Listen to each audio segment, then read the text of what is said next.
إن الحمد لله نحمده ونستعينه ونستغفره ونعوذ بالله من شرور أنفسنا ومن سيئات أعمالنا من يهده الله فلا مضل له ومن يضلل فلا هادي له وأشهد أن لا إله إلا الله وحده لا شريك له وأشهد أن محمدا عبده ورسوله يا أيها الذين آمنوا اتقوا الله حق تقاته ولا تموتن إلا وأنتم مسلمون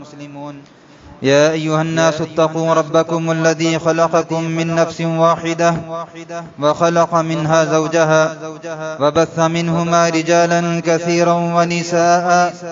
واتقوا الله الذي تساءلون به والأرحام إن الله كان عليكم رقيبا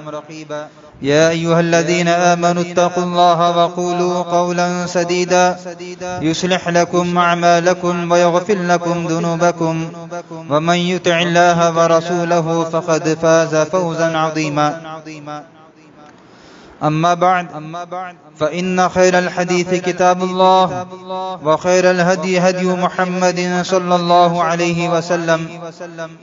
وشر الأمور محدثاتها وكل محدثة بدعة وكل بدعة ضلالة وكل ضلالة في النار. محترم حاضرین جمعہ، ہم اور آپ جس مہینے میں چل رہے ہیں وہ مہینہ ماہ محرم ہے. ماہ محرم اس کی کیا فضیلت ہے، اس کے تعلق سے قرآن اور احادیث میں مختلف فضائل بیان کی گئی ہیں. ماہ محرم کے تعلق سے سب سے پہلی فضیلت یہ ہے کہ اللہ تعالیٰ نے اس ماہ محرم کو اشہر حرم میں بنایا ہے. حرمت والے مہینوں میں سے ایک مہینہ ماہ محرم ہے، جیسا کہ اللہ تعالیٰ کا ارشاد ہے ان عدت الشہور عند اللہ 12 شہرا فی کتاب اللہ یوم خلق السماوات والارض منها 4 حرم. بے شک اللہ تعالیٰ کے پاس مہینوں کی گنتی اللہ تعالیٰ کی کتاب میں جب سے اس نے آسمان اور زمین کو پیدا کیا ہے 12 ہے. ان 12 مہینوں میں سے 4 مہینے حرمت والے مہینے ہیں. 4 مہینے کون سے حرمت والے ہیں؟ حدیث میں اس کی تفصیل آئی ہے. اللہ کے رسول صلی اللہ علیہ وسلم نے ارشاد فرمایا کہ 4 مہینے حرمت والے ذوالقعدہ، ذوالحجہ، محرم اور رجب. تو محرم حرمت والے مہینوں میں سے. جب حرمت والا مہینہ ہے تو اس کی تعظیم کرنا چاہیے، اس کا احترام کرنا چاہیے، اور خصوصاً حرمت والے مہینوں میں اپنے آپ کو گناہ کے کاموں سے بچنا چاہیے، جیسا کہ اللہ تعالیٰ نے اسی آیت میں آگے ارشاد فرمایا فَلَا تَظْلِمُوا فِيهِنَّ أَنفُسَكُمْ. ان مہینوں میں اپنے آپ پر ظلم مت کرو. ظلم یعنی اپنے آپ کو گناہوں سے باز رکھو، خصوصاً قتل و غارت گیری سے، جھگڑا و فساد سے، گالی و گلوچ سے، ہر وہ چیز جو آپس میں اختلاف کا ذریعہ بنتے ہوں، آپس میں فتنہ و فساد کا ذریعہ بنتے ہوں، ان تمام چیزوں سے اپنے آپ کو دور رکھو. اسی لیے حسن بصری رحمہ اللہ کہتے ہیں کہ نیکیاں یقیناً اللہ تعالیٰ کے یہاں قریب ہونے کا ذریعہ ہیں، اور برائیاں جب بھی کی جائیں، کسی بھی وقت کی جائیں، یقیناً یہ اللہ تعالیٰ سے دوری کا ذریعہ بنتی ہیں. لیکن اشہر حرم میں خصوصاً، حرمت والے مہینوں میں خصوصاً برائیوں کا ارتکاب یہ اور خطرناک ہے. اس کی وجہ سے اللہ تعالیٰ انسانوں سے اور دور ہوتا چلا جاتا ہے. اللہ تعالیٰ کی رحمت سے، اللہ تعالیٰ کی برکتوں سے انسان اور دور ہوتا چلا جاتا ہے. تو اسی لیے ہر وقت، کسی بھی وقت ہو، کسی بھی مہینے میں ہو، برائی ہے، گناہ ہے. لیکن ان حرمت والے مہینوں میں گناہ اور زیادہ اشد ہو جاتا ہے، اور زیادہ سخت ہو جاتا ہے. تو اسی لیے اشہر حرم میں محرم ہے تو اس محرم میں محرم کا احترام کرنا اور احترام میں گناہوں سے اپنے آپ کو دور رکھنا بہت ہی ضروری ہے۔ پھر محرم کی ایک اور فضیلت حدیث میں یہ بیان کی گئی ہے، جیسا کہ مشہور حدیث ہے، اللہ کے رسول صلی اللہ علیہ وسلم نے ارشاد فرمایا افضل الصیام بعد رمضان شہر اللہ المحرم، کہا کہ رمضان کے بعد سب سے افضل روزے اس محرم کے مہینے کے روزے ہیں۔ اس حدیث میں محرم کی دو فضیلتیں بیان کی گئی ہیں۔ سب سے پہلی فضیلت یہ ہے کہ رمضان کے بعد سب سے افضل روزے، سب سے زیادہ ثواب والے روزے اس محرم کے روزے ہیں۔ تو اسی لیے مسلمانوں کو چاہیے کہ اس محرم کے مہینے میں زیادہ سے زیادہ روزے رکھنے کی کوشش کریں۔ اور دوسری چیز اسی حدیث میں اس محرم کے تعلق سے جو فضیلت آئی ہے وہ یہ ہے کہ شہر اللہ، اللہ تعالیٰ نے اس محرم کے مہینے کو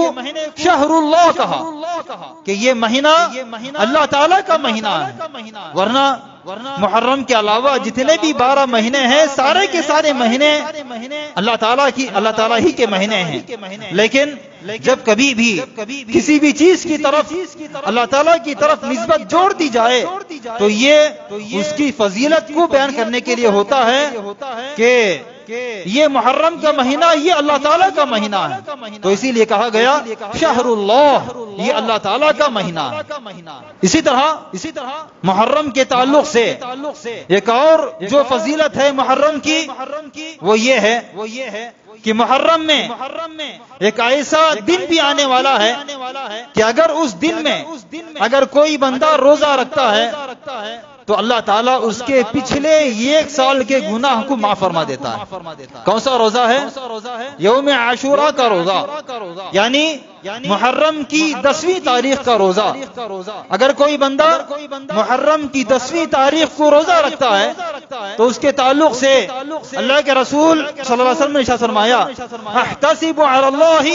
ان یکفر السنۃ التي قبلہ، کہ مجھے اس بات کی امید ہے کہ جو بندہ محرم کی 10ویں تاریخ کو روزہ رکھتا ہے اللہ تعالیٰ اس کے پچھلے 1 سال کے گناہوں کو معاف فرما دیتا ہے۔ تو یہ بہت بڑی فضیلت ہے۔ پھر اسی طرح اس عاشوراء کی ایک اور فضیلت سمجھ لیجئے، یہ عاشوراء کا جو روزہ ہے یہ روزہ اسلام سے پہلے یہ فرض تھا، اسی لیے اللہ کے رسول صلی اللہ علیہ وسلم اور صحابہ ہجرت کرنے سے پہلے اور رمضان کے روزے فرض ہونے سے پہلے یہ روزہ رکھا کرتے تھے۔ جب مکے میں تھے مکے کے سارے لوگ بھی اور اللہ کے رسول صلی اللہ علیہ وسلم بھی اور صحابہ بھی اس روزے کو رکھا کرتے تھے۔ کیوں؟ اس لیے کہ یہ روزہ لوگوں پر فرض تھا، لیکن جب رمضان کے روزے فرض کر دیے گئے تو اس کی فرضیت کو ہٹا دیا گیا، اب یہ روزے کو سنت بنا دیا گیا، مستحب بنا دیا گیا۔ اسی لیے اللہ کے رسول صلی اللہ علیہ وسلم جب مدینہ آئے، مدینہ آنے کے بعد اللہ کے رسول صلی اللہ علیہ وسلم اس دن روزہ رکھتے تھے، اس کی فضیلت کی بنا پر کہ اگر کوئی بندہ اس دن روزہ رکھتا ہے تو اس کے پچھلے 1 سال کے گناہ معاف کر دیے جاتے ہیں۔ اس فضیلت کی بنا پر اللہ کے رسول صلی اللہ علیہ وسلم اور صحابہ بھی روزہ رکھا کرتے تھے، لیکن اللہ کے رسول صلی اللہ علیہ وسلم کے انتقال سے 1 سال پہلے اللہ کے رسول صلی اللہ علیہ وسلم کو اس بات کا علم ہوا کہ یہودی بھی اس دن روزہ رکھتے ہیں، تو اللہ کے رسول کو تعجب ہوا کہ اس دن یہودی کیوں روزہ رکھتے ہیں، کیا وجہ ہے؟ پوچھنے کے لیے کہا، جب پوچھا گیا یہودیوں سے تو یہودیوں نے کہا کہ ہم اس دن روزہ اس لیے رکھتے ہیں کیونکہ اسی دن یعنی محرم کی 10ویں تاریخ کو اللہ تعالیٰ نے موسیٰ علیہ السلام کو فرعون سے نجات دی تھی۔ اسی دن یعنی محرم کی 10ویں تاریخ کو اللہ تعالیٰ نے موسیٰ علیہ السلام کو بچا لیا تھا، اور فرعون جو وقت کا سب سے بڑا ظالم اور اس وقت کا سب سے بڑا دشمن لوگوں پر ظلم کیا کرتا تھا، اس کے ظلم سے سارے لوگ پریشان آ گئے تھے۔ اللہ تعالیٰ نے ایسے فرعون سے اور وہ فرعون جس نے اپنے آپ کو خدا ہونے کا دعویٰ کیا تھا، وہ کہا کرتا تھا انا ربکم الاعلی، میں ہی اعلیٰ، میں ہی سب سے بڑا رب ہوں۔ اللہ تعالیٰ نے اسی دن عاشورہ کے دن موسیٰ علیہ السلام کو اور موسیٰ علیہ السلام پر ایمان لانے والوں کو اللہ تعالیٰ نے بچا لیا اور فرعون کو سمندر میں غرق کر دیا۔ تو اسی خوشی میں موسیٰ علیہ السلام اور موسیٰ علیہ السلام کی امت کے لوگ اس دن روزہ رکھا کرتے تھے۔ تو اللہ کے رسول صلی اللہ علیہ وسلم نے یہ خبر کو سن کر آپ نے ارشاد فرمایا کہ نحن احق بموسیٰ، ہم موسیٰ سے زیادہ حق رکھتے ہیں اس بات کا کہ ہم یہ خوشی منائیں۔ کیوں؟ اس لیے کہ موسیٰ علیہ السلام پر ایمان لانے والے موسیٰ علیہ السلام پر ویسے ایمان نہیں لائے جیسے ایمان لانا چاہیے تھا۔ موسیٰ علیہ السلام کی دین کو انہوں نے تبدیل کر دیا۔ موسیٰ علیہ السلام پر ایمان لانے والے اور تورات پڑھنے والے علماء نے دین میں تحریف کر دی، جو چاہتے داخل کر دیتے، جو چاہتے کتاب سے نکال دیتے۔ تو اسی لیے موسیٰ علیہ السلام پر جیسے ایمان لانا چاہیے تھا ویسے انہوں نے ایمان نہیں لایا۔ تو اللہ کے رسول ہمیں ارشاد فرمایا کہ ہم زیادہ حق رکھتے ہیں موسیٰ علیہ السلام کا، کیونکہ ہم موسیٰ پر ویسے ایمان لاتے ہیں جیسے ایمان لانا چاہیے، اس لیے ہم زیادہ حق رکھتے ہیں۔ پھر اسی موقع پر اللہ کے رسول صلی اللہ علیہ وسلم نے ارشاد فرمایا کہ اگر میں آئندہ سال اگر زندہ رہا تو میں 9ویں تاریخ کو بھی میں روزہ رکھوں گا۔ لیکن اللہ کے رسول صلی اللہ علیہ وسلم آئندہ سال آنے سے پہلے یعنی آئندہ محرم آنے سے پہلے اللہ کے رسول صلی اللہ علیہ وسلم کی وفات ہو گئی، آپ انتقال کر گئے۔ اس حدیث سے پتہ چلتا ہے کہ عاشورہ کا روزہ رکھنا چاہیے، 1 سال کے گناہ معاف ہوتے ہیں، اور ساتھ میں یہودیوں کی مخالفت کرتے ہوئے، کیونکہ یہودی بھی اس دن روزہ رکھتے ہیں، ان کی مخالفت کرتے ہوئے مسلمانوں کو اس بات کا حکم دیا گیا ہے کہ آپ 9ویں تاریخ کو بھی 9ویں محرم کی بھی آپ لوگ روزہ رکھو تاکہ یہودیوں کی مخالفت ہو جائے۔ اسی لیے ہمیں چاہیے کہ ہم 9 اور 10 دونوں دن ملا کے ہم روزہ رکھیں۔ 9 اور 10 انشاءاللہ اس سال یا اس محرم میں بدھ اور جمعرات آ رہا ہے۔ بدھ 9ویں محرم ہے اور جمعرات کے دن یہ 10ویں محرم ہے، تو اسی لیے ہمیں چاہیے کہ ہم 9ویں اور 10ویں کا روزہ رکھنے کی کوشش کرنی چاہیے۔ اور جو لوگ 2 روزہ نہیں رکھ سکتے، 2 روزہ رکھنے کی طاقت نہیں ہے، وہ لوگ اگر ایک ہی روزہ رکھنا چاہتے ہیں تو ان کے لیے اجازت ہے کہ وہ لوگ 1 روزہ بھی رکھ سکتے ہیں، کیونکہ اصل عاشورہ کا روزہ ہے۔ تو اسی لیے جو لوگ 2 روزے نہیں رکھ سکتے ان کو کم سے کم 1 روزہ رکھنے کی کوشش کرنی چاہیے تاکہ اللہ تعالی ہمارے پچھلے 1 سال کے گناہوں کو معاف فرما دے۔ یہ کچھ باتیں تھیں محرم کے فضیلت کے تعلق سے۔ آئیے مسلمانوں میں محرم کے تعلق سے بہت ساری گمراہیاں اور بہت ساری غلط فہمیاں پائی جاتی ہیں، جس کے تعلق سے بیان کرنا بہت ہی ضروری ہے۔ سب سے پہلی چیز یہ ہے کہ محرم کے تعلق سے اکثر مسلمانوں میں یہ غلط فہمی ہے کہ یہ محرم نیا سال شروع ہوتا ہے، اسی لیے وہ لوگ بہت سارے مسلمان نیا سال کی مبارکبادیں پیش کرتے ہیں۔ محرم کے تعلق سے نیو ایئر کے تعلق سے بہت سارے مسلمان خوشیاں مناتے ہیں۔ یاد رکھیں کہ اسلام میں یہ نیو ایئر کا ہو یا اسی طرح شادی کے موقع پہ جو اینیورسری کی جاتی ہے وہ ہو یا برتھ ڈے ہو یا اس قسم کے جو بھی چیزیں ہیں، یہ ساری کی ساری چیزیں اسلام میں نہیں ہیں، یہ مسلمانوں کے اندر یہودیوں اور نصرانیوں سے آئی ہوئی چیزیں ہیں۔ اسی حدیث میں دیکھیے اللہ کے رسول صلی اللہ علیہ وسلم نے یہودیوں کی مخالفت کرتے ہوئے آپ نے 2 روزے رکھنے کا حکم دیا، لیکن اسی ماہ محرم میں بہت سارے مسلمان یہودیوں کے طریقے پر چلتے ہیں، ہو بہو یہودی اور نصرانی جو کرتے ہیں، یہود و نصارہ اہل کتاب جو کرتے ہیں ان کے طریقے پر ہو بہو عمل کرتے ہیں۔ یہ اصل میں یہ جو برتھ ڈے ہے یا اینیورسری ہے یا نیو ایئر ہے، یہ ساری کی ساری چیزیں عیسائیوں کی دیکھا دیکھی ہیں، یہ عیسائیوں کے طرف پائی جاتی ہیں، مسلمانوں میں اس کا رواج نہیں تھا۔ آپ دیکھیں احادیث میں اللہ کے رسول صلی اللہ علیہ وسلم کے دور میں بھی، صحابہ کے دور میں بھی ہر سال آتا رہا۔ اللہ کے رسول صلی اللہ علیہ وسلم کا بھی برتھ ڈے آتا رہا، صحابہ کا بھی برتھ ڈے آتا رہا، تابعین، تبع تابعین، اس کے بعد ائمہ کرام جو بھی تھے سارے کے سارے لوگوں میں برتھ ڈے آتا رہا۔ لیکن کسی سے بھی یہ روایت، یہ مروی نہیں ہے، یہ ثابت نہیں ہے کہ آپ نے اپنا برتھ ڈے منایا ہو، یا آپ نے اپنے بچوں کا برتھ ڈے منایا ہو، یا آپ نے اپنی شادیوں کے موقع پہ اینیورسری منائی ہو، یا اسی سال کے موقع پہ آپ نے نیو ایئر منایا ہو۔ تو اسی لیے یہ ساری کی ساری چیزیں عیسائیوں کی جانب سے آئی ہوئی ہیں۔ اگر کوئی بندہ یہ عمل کرتا ہے تو یقیناً وہ عیسائیوں کی مشابہت اختیار کرنے کی بنا پر گنہگار ہوگا، ایسا آدمی گناہ کا کام کر رہا ہے۔ تو اسی لیے مسلمانوں سے خصوصی التماس ہے کہ وہ ایسے کاموں سے بچیں جو کام گناہوں کی طرف لے جاتے ہیں اور لوگوں کو یہود و نصارہ کے مشابہت، یہود و نصارہ کی طریقوں کی طرف لے جاتے ہیں۔ اسی لیے اللہ کے رسول صلی اللہ علیہ وسلم نے ایک حدیث میں اس بات کی پیشن گوئی ارشاد فرمائی کہ ایک وقت ایسا آئے گا کہ مسلمان ہو بہو یہودیوں کی مشابہت اختیار کریں گے، ہو بہو یہود و نصارہ کی، اہل کتاب کی مشابہت اختیار کریں گے، یہاں تک کہ اگر یہود و نصارہ ضب یعنی گوڑ پھوڑ کی اگر دل میں داخل ہونا چاہتے ہیں، اگر وہ داخل ہوتے ہیں تو مسلمان ان کی دیکھا دیکھی اس گوڑ پھوڑ کے دل میں بھی داخل ہوں گے، تو یعنی بالکل ہو بہو ان کی مشابہت اختیار کریں گے، جیسے وہ کرتے ہیں، جیسے وہ پہنتے ہیں، جیسے وہ بیٹھتے ہیں، جیسے وہ کھاتے ہیں، جیسے وہ کرتے ہیں، سارے کام مسلمان کرنے لگیں گے۔ اب دیکھیے مسلمانوں کا عموماً آج کل کا طریقہ، پہننے کا طریقہ، کھانے پینے کا طریقہ، اب دیکھیے ساری کی ساری چیزوں میں یہود و نصارہ کی مشابہت ہے۔ تو اسی لیے ہر چیز میں یہود و نصارہ کی مشابہت سے بچنا یہ مسلمانوں کا شیوا رہا ہے اور یہ مسلمانوں پر ضروری بھی ہے۔ پھر اسی طرح اس محرم کے تعلق سے ایک اور بہت بڑی گمراہی مسلمانوں میں یہ پائی جاتی ہے کہ بہت سارے مسلمان یہ سمجھتے ہیں کہ اس محرم کا تعلق حسین رضی اللہ عنہ کی شہادت سے ہے۔ بہت سارے مسلمان یہی سمجھتے ہیں، اسی لیے بہت سارے مسلمانوں کے یہاں اس ماہ محرم کو ماہ حسین کے نام سے بھی یاد کیا جاتا ہے کہ یہ ماہ محرم یہ ماہ حسین ہے، یعنی حسین رضی اللہ عنہ کا مہینہ ہے۔ یہ بات ہمیشہ یاد رکھیں کہ حسین رضی اللہ عنہ کی شہادت سے کئی سال پہلے حسین رضی اللہ عنہ کی شہادت 61 ہجری میں ہوئی، 61 ہجری میں ہوئی، اور اس وفات سے پہلے، آپ کی شہادت سے پہلے ہی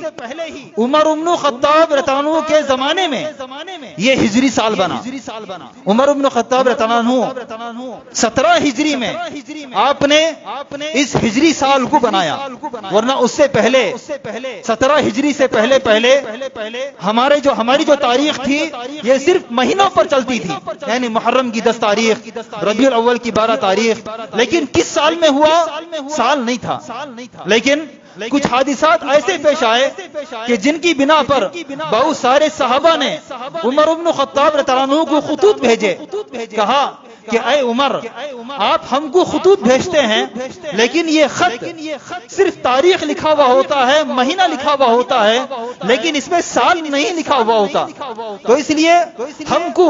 سمجھنے میں دشواری پیش آتی ہے، مشکل پیش آتی ہے کہ آپ نے یہ خط کب لکھا ہے، گزشتہ سال لکھا ہے یا اس سال لکھا ہے، یہ خط آپ کا اس سال والا ہے یا گزشتہ سال والا ہے، ہم کو معلوم نہیں پڑتا۔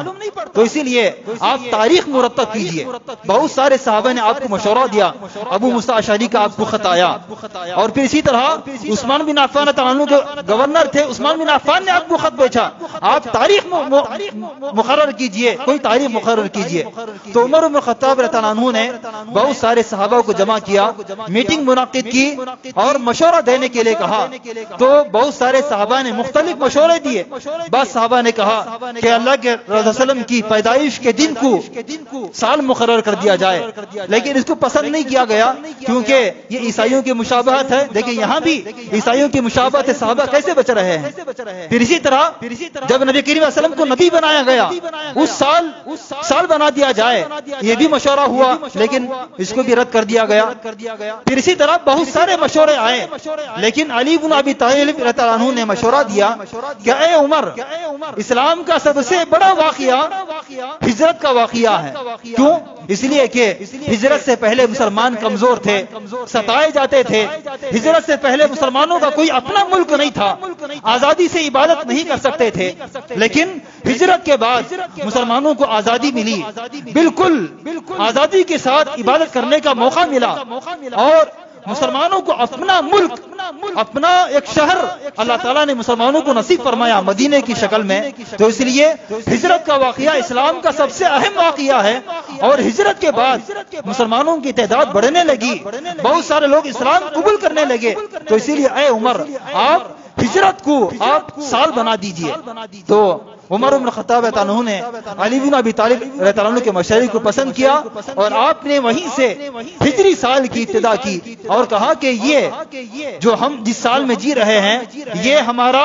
ہجرت کا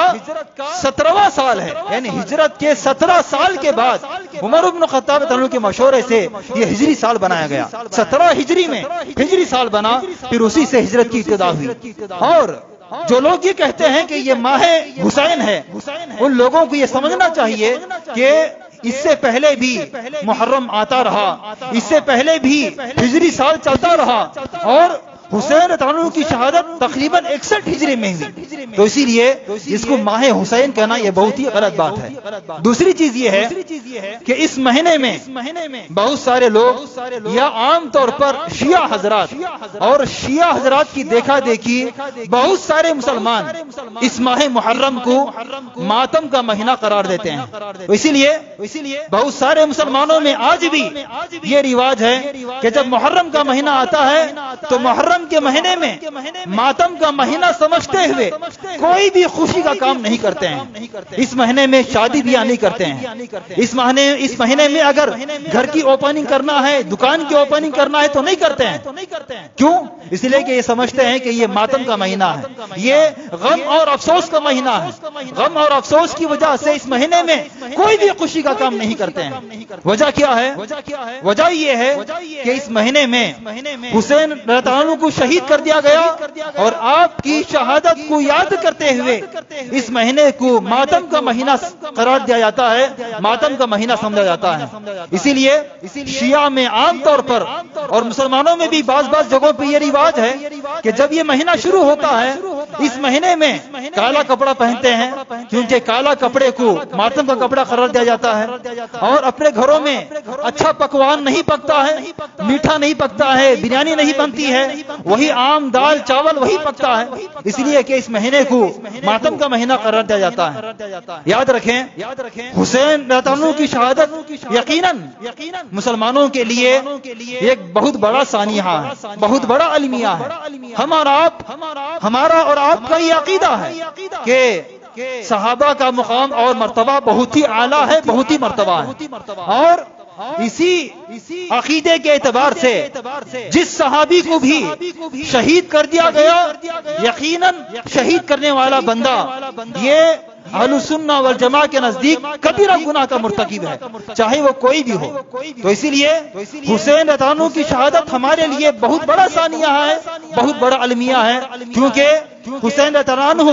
جو آل بیت میں سے ہیں اور اللہ کے رسول صلی اللہ علیہ وسلم کے نواسے ہیں، نواسے کو اور آل بیت کو اور آپ کے جو فضائل ہیں، حسین رضی اللہ عنہ کو نبی کریم صلی اللہ علیہ وسلم نے شباب اہل جنہ قرار دیا ہے کہ حسن اور حسین رضی اللہ عنہما دونوں جنت کے جو نوجوان ہیں، نوجوانوں کے سردار ہوں گے، نبی کریم صلی اللہ علیہ وسلم نے قرار دیا ہے۔ یہ تمام فضائل کے حامل ایک صحابی کو جھوٹے وعدے کر کے اور آپ کو لوگوں نے جھوٹے خطوط بھیج کر کوفہ بلایا، اور کوفہ بلا کر آپ کو بدترین طریقے سے آپ کو شہید کر دیا گیا۔ یقیناً اس کا ہم لوگوں کو افسوس ہے، یقیناً یہ جو واقعہ ہے بڑا ہی اسلام کا سب سے بدترین واقعہ ہے، لیکن اس واقعے کے نتیجے میں مسلمانوں کا یہ عمل نہیں ہونا چاہیے کہ حسین رضی اللہ عنہ کی شہادت کو ہر سال ماتم کی طرح منایا جائے، آپ کی شہادت کو یاد کر کے ہر سال ماتم منایا جائے، یا آپ کی شہادت کو لے کر غم اور افسوس کا اظہار کیا جائے۔ اسلام اس کی ہرگز اجازت نہیں دیتا ہے۔ اس کے برخلاف اگر ماتم اور نوحہ کے تعلق سے اگر آپ دلائل دیکھیں یقیناً اسلام نے، اللہ کے رسول صلی اللہ علیہ وسلم نے نوحہ اور ماتم کرنے کو یہ زمانے جاہلیت کی علامت قرار دیا ہے، اور پھر اسی طرح نوحہ اور ماتم کو اللہ کے رسول صلی اللہ علیہ وسلم نے کفر قرار دیا ہے، جیسا کہ بخاری اور مسلم کی روایت ہے کہ اللہ کے رسول صلی اللہ علیہ وسلم نے ارشاد فرمایا لیس منا من ضرب الخدود وشق الجیوب ودعا بدعوى الجاہلیہ، جو کوئی بندہ کسی بھی آدمی کی وفات پر ماتم کرتا ہے، غم کا اظہار کرتا ہے اور غم کا اظہار کرتے ہوئے اپنے گالوں کو نوچ لیتا ہے، اپنے کپڑوں کو پھاڑ لیتا ہے اور جاہلیت کا نعرہ لگاتا ہے، لیس منا، وہ ہم میں سے نہیں ہے، ہمارے طریقے پر نہیں ہے۔ پھر اسی طرح اور ابو موسیٰ اشعری رضی اللہ عنہ کہتے ہیں کہ میں اس چیز سے برات کا اظہار کرتا ہوں جس چیز سے اللہ کے رسول صلی اللہ علیہ وسلم نے برات کا اظہار کیا تھا۔ اللہ کے رسول صلی اللہ علیہ وسلم نے ایسے شخص سے یا ایسی عورت سے برات کا اظہار کیا جو کسی کی وفات پر ماتم کرتی ہے، زور زور سے چلاتی ہے، اپنے کپڑے پھاڑ لیتی ہے، اپنے گریبان پھاڑ لیتی ہے، اپنے گالوں کو نوچ لیتی ہے، اپنے بالوں کو کھلی رکھتی ہے، ایسی عورت پر میں برات کا اظہار کرتا ہوں۔ پھر اسی طرح ایک اور حدیث میں مسلم کی روایت ہے اثنتان من الناس هما بهم كفر، دو چیزیں ایسی ہیں جو کفر کی علامتیں ہیں، ایک الطعن فی النسب، نسب میں لان تان کرنا، اور دوسرا النیاحۃ علی المیت، میت پر نوحہ کرنا، یہ اللہ کے رسول صلی اللہ علیہ وسلم نے کفر قرار دیا ہے۔ اسی طرح مختلف اور احادیث ہیں جس میں اللہ کے رسول صلی اللہ علیہ وسلم نے لان تان کرنے والے کو برا قرار دیا ہے اور نوحہ کرنے کو، ماتم کرنے کو یہ اسلام نے ناجائز قرار دیا ہے۔ اور اس کے برخلاف ماتم کے بالمقابل ایک اور چیز جس کی اسلام نے اجازت دی ہے کسی کی میت پر، وہ ہے افسوس کا اظہار کرنا۔ یہ بھی اگر قریبی رشتہ دار کا انتقال ہو جاتا ہے، والدین میں سے کسی کا انتقال ہو جائے، بھائیوں میں سے کسی کا انتقال ہو جائے، بیوی کا انتقال ہو جائے، بچوں کا انتقال ہو جائے یا کسی کا بھی انتقال ہو جائے تو 3 دن تک افسوس کرنے کی اجازت دی گئی ہے، 3 دن تک۔ اور بیوی کے لیے اس بات کی اجازت دی گئی ہے کہ وہ 4 مہینے 10 دن تک سوگ منائے۔ غیروں کے لیے، دوسروں کے لیے صرف 3 دن سوگ منانے کی اجازت ہے، اور بیوی کے لیے 4 مہینے 10 دن تک اگر شوہر کا انتقال ہو جائے تو سوگ منانے کی اجازت ہے۔ 3 دن سے زیادہ کسی کے لیے بھی یہ جائز نہیں ہے کہ سوگ منائے یا افسوس کا اظہار کرے، غم کا اظہار کرے، یہ ہرگز اجازت نہیں ہے۔ اسی لیے زینب رضی اللہ عنہا جو نبی کریم صلی اللہ علیہ وسلم کی بیوی ہیں، ازواج مطہرات میں سے ہیں، ان کے بھائی کا یا بہن کا انتقال ہو گیا تو 3 دن کے بعد زینب رضی اللہ عنہا 3 دن ختم ہونے کے بعد عمدہ لباس پہنی اور اپنے جسم پر عطر لگایا اور اس کپڑوں میں عورتوں کے سامنے حاضر ہوئی، اور حاضر ہونے کے بعد کہا یقیناً مجھے اپنے بھائی کا یا بہن کا میرے دل میں غم ہے، لیکن اللہ کے رسول صلی اللہ علیہ وسلم نے مجھے اس بات کی اجازت نہیں دی ہے کہ میں کسی کی وفات پر 3 دن سے زیادہ میں سوگ مناؤں، 3 دن سے زیادہ میں غم کا اظہار کروں، اسی لیے میرے دل میں غم ہے، لیکن اس کے باوجود میں آپ لوگوں کے سامنے نیا لباس پہن کر،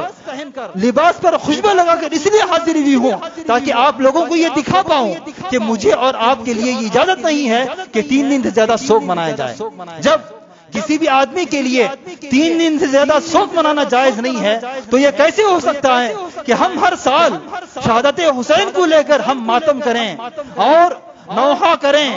اور اس کے ضمن میں اپنے گریبان پیٹیں، اپنے جسم پر زخم کریں؟ یہ ہرگز اسلام اس بات کی اجازت نہیں دیتا ہے۔ اور پھر اسی طرح اگر حسین رضی اللہ عنہ کی شہادت پر اگر ماتم کرنا ہوتا تو یقیناً مسلمانوں کے لیے سب سے بڑا ماتم کا ذریعہ کون سا تھا؟ سب سے بڑا ماتم کا ذریعہ یہ تھا مسلمانوں کے لیے کہ جب اللہ کے رسول صلی اللہ علیہ وسلم کی وفات ہوئی تو آپ کا انتقال ہونا، آپ کی وفات ہونا، یہ سارے کے سارے مسلمانوں کے لیے، قیامت تک کے لوگوں کے لیے یہ اس میں ماتم کرنے کا ذریعہ ہوتا اگر ماتم ہوتا تو۔ اس لیے کہ اللہ کے رسول صلی اللہ علیہ وسلم کی وفات سارے مسلمانوں کے لیے بہت ہی غم کا ذریعہ تھا، بہت ہی غم کا ذریعہ تھا۔ اس سے بڑا غم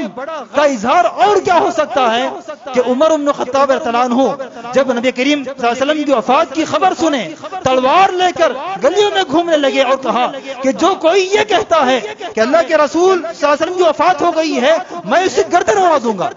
کیوں؟ غم کی وجہ سے، افسوس کی وجہ سے عمر بن خطاب نے یہ بات کہی تھی۔ تو اسی لیے اگر غم کرنا ہوتا، ماتم کرنا ہوتا تو سب سے بڑا ماتم اللہ کے رسول صلی اللہ علیہ وسلم کی وفات پر ہوتا۔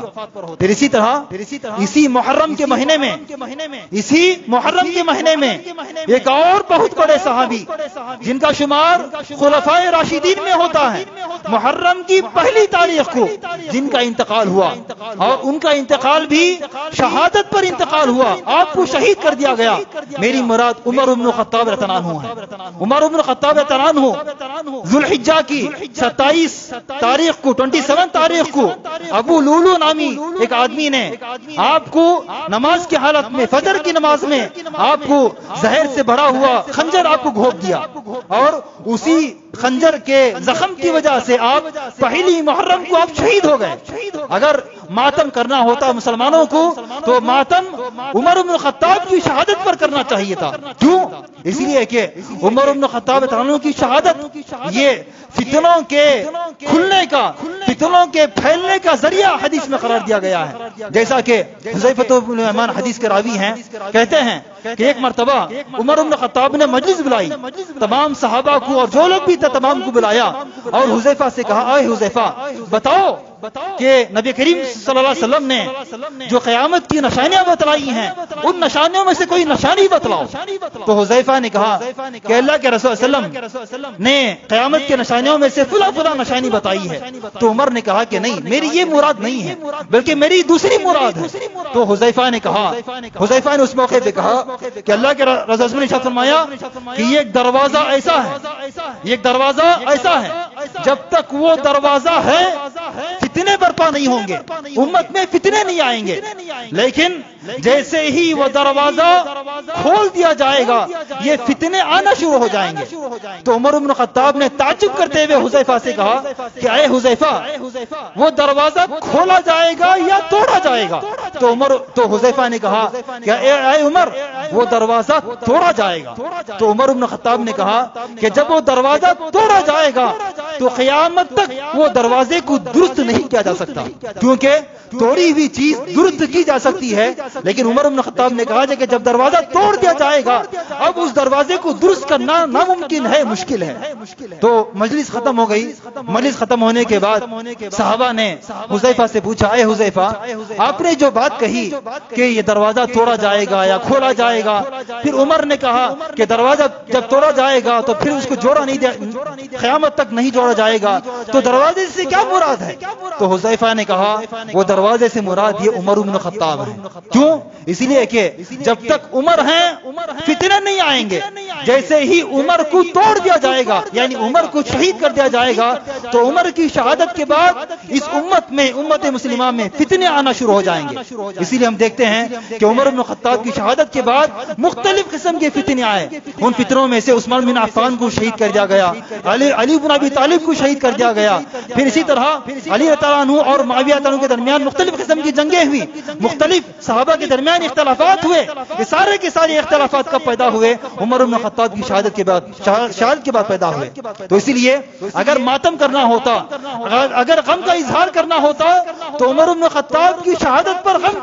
غم اور افسوس کیا جانا چاہیے تھا، لیکن اسلام ہمیں اس بات کی اجازت نہیں دیتا ہے۔ اسلام ہمیں یہ کہتا ہے کہ 3 دن تک تم شوق مناؤ، افسوس کرو، لیکن 3 دن سے زیادہ تم کسی کی میت پر، کسی کی وفات پر تمہارے لیے شوق منانا جائز نہیں ہے۔ تو اسی لیے آج شہادت حسین کے نام پر جو ماتم کرتے ہیں، جو اپنے جسم پر ظلم کرتے ہیں، سراسر اسلام اس کی اجازت نہیں دیتا ہے، یہ کبیرہ گناہ ہے۔ تو اسی لیے مسلمانوں کو چاہیے کہ ان سارے فتنوں سے، ان ساری برائیوں سے اپنے آپ کو بچانے کی کوشش کرنا چاہیے، کیونکہ یہ شیطان کا بہکاوا ہے۔ شیطان کسی بھی طریقے سے مسلمانوں کے اندر فتنہ و فساد برپا کرنے کی کوشش کرتا ہے، گناہ کے کام داخل کرنے کی کوشش کرتا ہے۔ تو اسی لیے شیطان کو دشمن سمجھتے ہوئے شیطان کے ہر حربے سے ہمیں بچنے کی کوشش کرنی چاہیے۔ اور یہ محرم جو بڑا ہی محترم مہینہ ہے، احترام والا مہینہ ہے، اس کی حرمت کا لحاظ کرتے ہوئے ہم کو اپنی زندگی بسر کرنی چاہیے، اور خصوصاً اس مہینے میں افضل کام جو روزے رکھنے کی کوشش کرنی چاہیے، اور روزوں میں بھی خصوصاً 10 محرم کا روزہ ہمیں رکھنے کی کوشش کرنی چاہیے۔ اللہ تعالیٰ سے دعا ہے کہ اللہ تعالیٰ مجھے ہم تمام لوگوں کو محرم کا احترام کرنے کی توفیق عطا فرمائے۔ اللہ تعالیٰ 10 محرم کا روزہ رکھنے کی توفیق عطا فرمائے۔ اللہ تعالیٰ روزے کے بدلے ہمارے پچھلے تمام گناہوں کا کفارہ بنا دے۔ اللہ تعالیٰ ہم کو جب تک زندہ رکھے، اسلام پر زندہ رکھے، خاتمہ عطا فرمائے، تو ایمان پر ہمارا خاتمہ عطا فرمائے۔ جو ہی بیمار ہیں شفائے کاملہ عاجلہ عطا فرمائے۔ اللہ تعالیٰ ہم تمام لوگوں کو قبر کے عذاب سے محفوظ رکھے، جہنم کے عذاب سے محفوظ رکھے، آمین۔ ربنا تقبل منا انک انت السمیع العلیم وتب علینا انک انت التواب الرحیم۔